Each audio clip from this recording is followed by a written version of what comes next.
You know what? That was a big transition. I actually didn't do it until after Mahoney Valley, until instructs afterwards, but they had warned me of it coming. I was comfortable in the outfield. I was nervous about the switch. I didn't know if I could do it or not. I didn't know if it was the right move because I liked being on the outfield. I thought I was good out there, and uh, it took me a while to wrap my head around it, and thought that I could be comfortable in Double A in the outfield or uncomfortable at the infield in the big leagues. And I figured that's what I want. That's the end goal. So once I started looking at it that way, I got to work and put my head down and took as many ground balls as I could, and here we are today.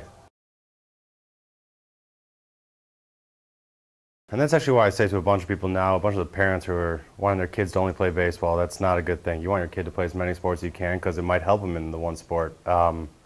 But typically a lot of the baseball players were either shortstops or second basemen when they were younger, and everyone was a pitcher when they were younger. But in terms of playing other sports, that definitely helped. In terms of playing soccer, it helped with my foot coordination and my endurance and my speed and quickness. In terms of played football, my hand-eye coordination and catching a ball and running down balls. So everything helped, and everything kind of factored into becoming the player that I am today.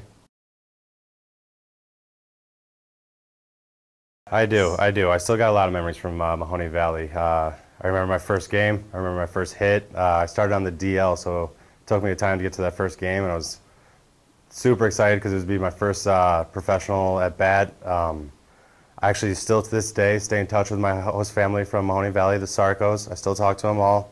They're actually just at the game 2 days ago, and I always try to say hi to them down the line when they're here. Great family. It's a great town to play baseball in. Love the field. Tons of support that they always have coming out for the games, and even some of the guys that still aren't playing baseball anymore, I still stay in touch with from that team. The contract, there's always that trade-off. The contract will give you the security. It'll give you the guaranteed years, the guaranteed that you'll be playing baseball for a couple more years down the road.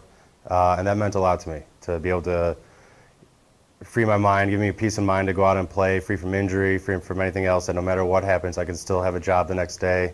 And that goes a long way, and that'll have security for my family down the road. And on the other hand, you get them a discount and all that stuff. So that's the inner workings of it. But the contract was something that always every player shoots for, every player would love to have. And you play this game because you love to, and you love this game, but the security you get from it with the money side is hard to return and hard to repay, but I'm very thankful for it.